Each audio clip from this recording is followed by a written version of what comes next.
2017 Audi R8 V10 Spider Drivers notes the everyday supercar. The second-generation Audi R8 V10 Spider carries on all of the wonderful traits of the first model. It's both fast and comfortable, the kind of all-rounder than you could only dream about a decade or two ago. While some of us may miss the V8 and gated manual shifter, the 540 horsepower V10 and dual clutch are still a wonderful combination. This model has a number of upgrades, including a carbon fiber trim package and 20-inch wheels. The convertible top was a nice bonus during fall. All the better to hear that 5.2-liter monster resting in the middle. Editor-in-Chief Greg Migliore, I spent a night in the Audi R8 V10 Spider, and it's always riot, if you want it to be. Queuing up dynamic mode and blasting away from a stoplight is a heart-pounding experience. But when I was stuck in rush hour traffic, I was perfectly content. The only trade-off is ride height and visibility.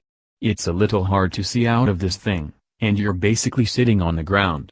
Otherwise, the suspension is civilized, and even cruising at semi-legal highway speeds is a buttoned-down experience. I love the looks of the R8. It stands out with distinct styling that gives Audi a true design halo. I found myself sipping coffee and staring at it during a video shoot. The red paint is a little over the top, but hey, it's a supercar. And the Y-design wheels are a nice compliment. It's audacious without being insane. I really like the V10, naturally. It's sneaky loud. I realized this when I got in the car the next morning and the radio volume was cranked. If you're a professional athlete, actor or just flat out rich, the V10 R8 should be on your shopping list. Senior Editor, Green, John Belch Snyder. It's been a while since I've driven the Audi R8, and I didn't expect to like it as much as when I got to use the gated manual shifter in the first-gen car. I was wrong. Things even more amazing now, if slightly less quirky. And, even though it was raining the whole time I had it, the Spider's convertible top made it even more fun. While the wide-open experience is probably marvelous, the soft top kept me dry while letting in just a bit more noise from the ferocious V10 sitting right behind my head. The sound it makes when it instantaneously responds to the throttle input, screaming upwards of 8,000 revolutions per minute, is hair-raising.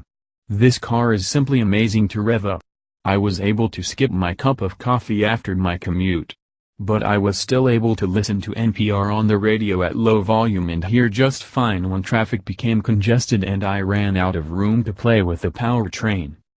It's not the most comfortable car. The seats are hard, the suspension is unforgiving in dynamic mode, and there's precious little room to rest your left foot. Still, it's a hoot to drive, and it inspires confidence. Even with the top up, we had a great view in almost every direction, making it easy to point the way through gaps in traffic or avoid a careening commuter with their eyes on their phone. A quick downshift and a little throttle provided enough noise to get their attention, too. I can't wait to try it with the top dropped.